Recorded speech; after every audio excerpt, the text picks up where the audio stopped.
শুক্কুর নশো বুঝলো, খালি তুমিই বুঝলা না শুক্কুর।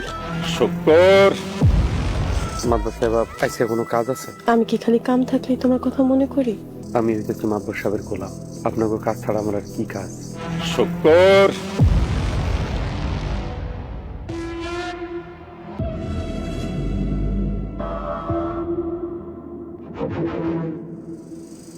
তুই কি আর এখন গোলাম আছিস সে শুক্র?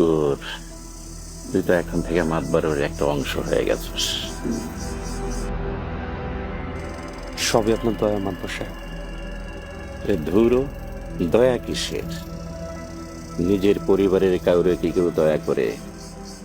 আরে তোরে তো আমার নিজের পোলার মতো দেখি, মাতবার সাহেবও তোরে তার পোলার মতো দেখে।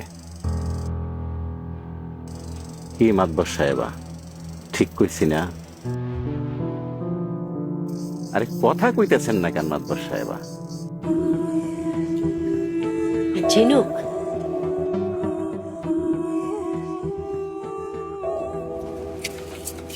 কেমন আছো মা? আরে সকাল সকাল আম্মা যান, মানে চেয়ারম্যান আমগো বাড়িতে? মা সবকিছু ঠিক আছে তো? না আমার সাহেব, মা কি হয়েছে আমার খুইলা কও।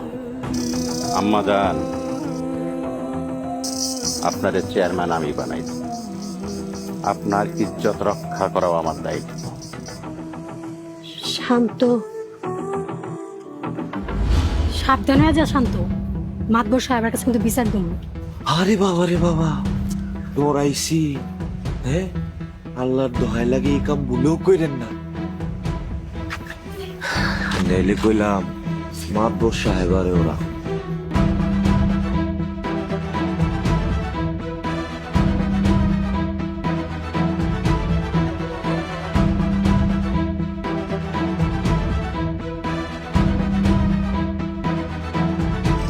শুকুর, জি মাদবর সাহেব। খারাই আছিস কেন? চাইতেছে মাদবর সাহেব। শুক্কুর থামাইলেন কেন মাতবর সাহেবা? ওই পোলারে আমার আম্মা জানের পায়ের কাছে আইসা ক্ষমা না চাওয়া পর্যন্ত আমার শান্তি নাই। বড় ভাই জেলার নেতা, নতুন ক্ষমতা পেয়েছে, চোখে মুখে ক্ষমতা, বয়স কম, অহন শুক্কুরে সে মানব না। তাইলে পুলিশ অফিসারে খবর দাও। জি মাদবর সাহেব।